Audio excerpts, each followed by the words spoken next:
Mohamed VI est un souverain âgé de 52 ans. Il est monté sur le trône du Maroc en 1999 quand son père Hassan II est mort après un règne de 38 ans. Mohamed VI est marié, il a deux enfants, il est issu de la dynastie alaouite. Cette dynastie est présente au Maroc depuis le XVIIe siècle. Elle serait originaire d'Arabie et descendrait du prophète Mahomet. D'ailleurs, Hassan II, le père de Mohamed VI, s'était octroyé le titre de commandeur des croyants, ce qui fait que le roi du Maroc est à la fois chef de l'État et aussi chef spirituel des Marocains musulmans.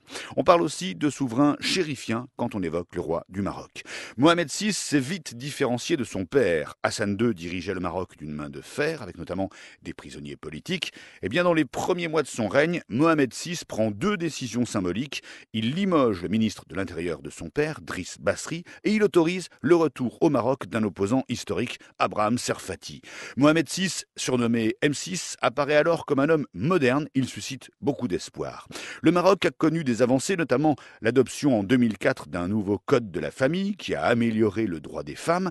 Reste qu'en mars 2015, des milliers de femmes ont manifesté à Rabat pour défendre leurs droits menacés. Sur le plan institutionnel, Mohamed VI a réformé la Constitution pour améliorer le pluralisme politique, mais sur le plan démocratique, le roi du Maroc n'est pas allé aussi loin que l'espérait une partie de sa population.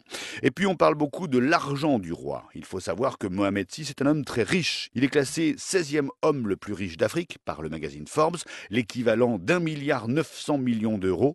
Alors c'est vrai que c'est un roi qui possède une trentaine de palais et de résidences au Maroc et à l'étranger, mais il n'y a pas que ça. Mohamed VI est aussi un homme d'affaires dans le sens où lui et sa famille sont actionnaires majoritaires d'une très grosse holding marocaine composée de dizaines de compagnies différentes, dans des secteurs aussi divers que l'énergie, la banque, la métallurgie, les mines, la téléphonie, l'agroalimentaire ou encore la grande distribution. Donc Mohamed VI est un opérateur privé incontournable dans son pays. Enfin, rappelons que son nom est aussi apparu cette année dans l'affaire SwissLeaks, puisque le roi du Maroc possédait un compte numéroté chez HSBC à Genève.